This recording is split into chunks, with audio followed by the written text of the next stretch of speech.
inamin niyang hindi niya maitatangging may mga taong nagpapasaya at nagpapakilig sa kanya ngayon.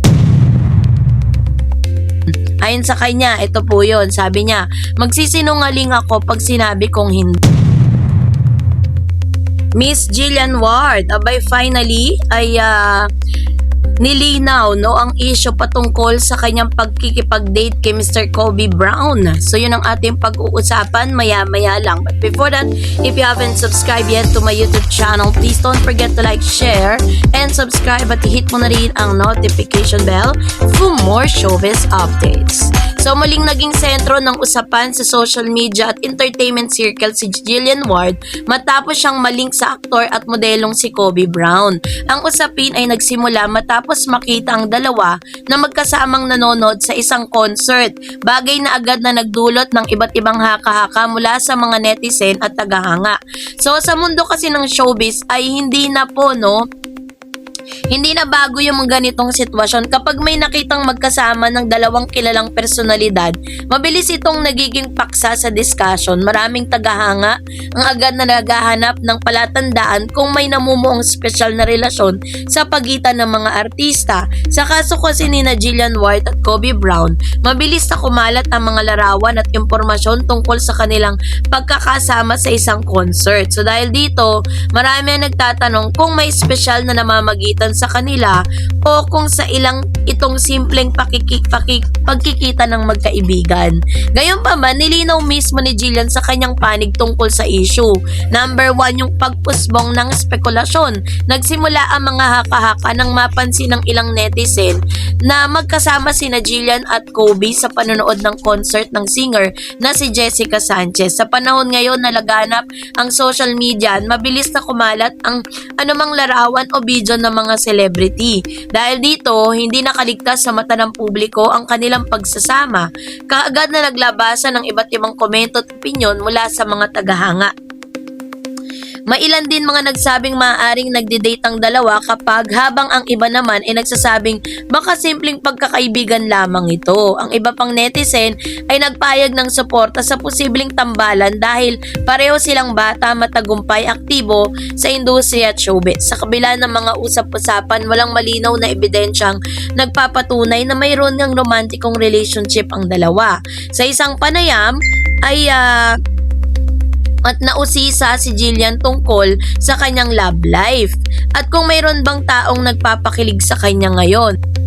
So sa kabila ng mga usap-usapan, wala pang malinaw na ebidensyang nagpapatunay na mayroon ngang romantic relationship sa dalawa. So sa kanyang interview dito po kay Mr. Boy Abunda sa Past Talk sa GMA7 ay marami pong revelation doon si Miss Jillian Ward. Sa isang panayam na usisa si Jillian tungkol sa kanyang love life at kung mayroon bang taong nagpapakilig sa kanya sa kasalukuyan.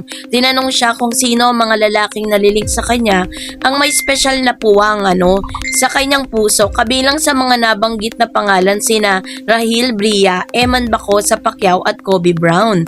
Sa kanyang sagot, inamin niyang hindi niya maitatangging may mga taong nagpapasaya at nagpapakilig sa kanya ngayon. Ayon sa kanya, ito po yun, sabi niya, magsisinungaling ako pag sinabi kong hindi. Ang simpleng pahayag na ito ay lalong nagbigay ng interes sa publiko dahil pinapakita nitong bukas siya sa posibilidad ng pagkakaroon ng inspirasyon o special na tao sa kanyang buhay. Gayunpaman, hindi ito nangangahulugan na kinukumpirma niya ang pagkakaroon ng kasintahan. So, isa sa mga pinag-uusapang bahagi ng panayam ay nang tanungin si Jillian kung may tuturing bang date ang kanilang panonood ng concert ni Kobe Brown. Direkta niyang sinagot ang tanong at tila natawa sa pasapanig ng interpretasyon ng ilang tao. Sabi niya, grabe, date agad. Kayo talaga, kapag may nakikita kayong kasama ko, date agad. Sa pamamagitan ng kanyang pahayag na ito, malinaw na ipinahayag ni Jillian na hindi dapat agad lagyan ng romantikong kahulugan ang bawat pagkakataong makita siyang may kasamang lalaki. Para sa kanya, hindi lahat ng pagkikita o pagsasama ay dapat ituring bilang isang date. Ipinaliwanag din ni Jillian na nais niya lamang niyang ma-enjoy ma-enjoy ang kanyang buhay. Bilang isang batang artista na matagal nang nagtatrabaho sa industriya, mahalaga para sa kanya ang pagkakaroon ng oras para sa sarili at sa mga bagay na kanyang kinagigiliwan. At ayon sa kanya, isa lamang siyang ordinaryong tao na gusto ng isang makaranas ng normal na gawain gaya ng panonood ng concert, pakikipagbanding sa mga kaibigan. So, hindi naman lingid sa kalaman ng marami na ang mga artista ay madalas mawalan ng pagkakataong magkaroon ng pribadong buhay dahil sa patuloy na atensyon ng publiko. Sa bawat paglabas nila, may mga posibilidad na mapansin sila at maging paksa ng balita. At yun po ngayon yung nangyayari kay Jillian. At isa sa mga hamon ng pagiging celebrity niya ay pagkawala ng ilang aspeto ng privacy. Ang mga simpleng gawain na parang ordinaryong tao ay hindi gaanong pinapansin ay nagiging malaking balita ang artistang sangkot. Sa kaso kasi ni Jillian, isang simpleng panonood lamang ng concert ang naging dahilan ng iba't ibang spekulasyon. Ipinapakita nito kung gaano kalaki ang interest ng publiko sa personal na buhay ng mga kilalang personalidad. Gayunpaman, ang mga pagkakataon ding nagiging sanhi nito ay hindi pagkakaunawaan at maling interpretasyon. Kasi doon po sa kanyang interview with Mr. Boy Abun na mapapansin po ninyo na nag-iba yung itsura ni Miss Jillian nung tinanong siya patungkol kay Mr. Kobe Brown. Parang gusto niya sabihin na wala naman pong ibig sabihin yung kanilang date, 'di ba? At talagang doon pa lang, pinaunawa niya na sa publiko na hindi naman porkit magkasama sila doon sa concert, meron ng something special na nagaganap between them, 'di ba? Yun yung gusto niyang ipaliwanag sa publiko. Isa pang mahalagang punto na binigyan din ni Jillian ay ang kanyang kagustuhang panatiling pribado, yung kanyang private life or yung kanyang love life. So, ayon sa kanya, mas nais niyang ilayo sa publiko ang mahalagang tao sa kanyang buhay para sa maraming celebrity, ang pagiging private kasi tungkol sa relasyon ay isang paraan upang mapanatili niya yung kanyang tinatawag na peace of mind. Kasi pag sobrang dami mo nang inilalatag sa publiko, diba? Parang pinapakialaman na ng tao, marami nang gustong manira, marami nang gustong pumasok dun sa sitwasyon na meron ka. Kaya nga, diba, sabi niya sa kanyang interview, kung meron daw siyang ililihim or gusto niyang ipribado yung kanyang love life, ayaw niya na ilatag lahat. Which is natuto na rin talaga siya dun sa mga seniors niya. Maaaring yun yung tinuturo sa kanya. Kasi 'di ba, uso ngayon yung cancel culture.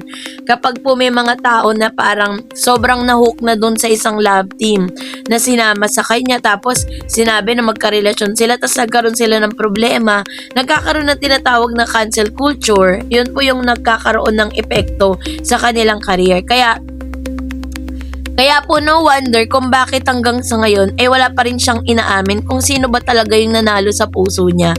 Ang tangi niya lang dinideny ngayon ay yung narrative na sila'y magkarelasyon ni Kobe. Kasi nga 'di ba parang inuugnay siya kay Kobe Brown.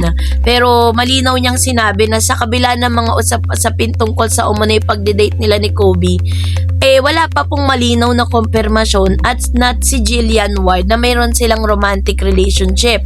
Sa halip, iginiit niyang hindi dapat agad bigyan ng kahulugan ang bawat pagkakataong makita sila na magkasama. Pinapakita rin niya na ang kahalaga ng privacy lalo na pagdating sa mga personal na usapin.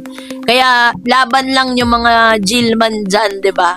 Laban pa rin tayo kasi wala pa naman siyang binanggit kung sino yung binasted niya 'di ba? Meron daw siyang binasted na manliligaw. So, yun yung ating aabangan sa ating next updates. So, kayo po, anong niyang saloobin patungkol dito, mag-comment kayo sa comment section. And that's it for today. For more videos and updates, please don't forget to like and subscribe. And please don't forget to follow my Facebook page, Dareds TV and Dareds Channel. God bless everyone!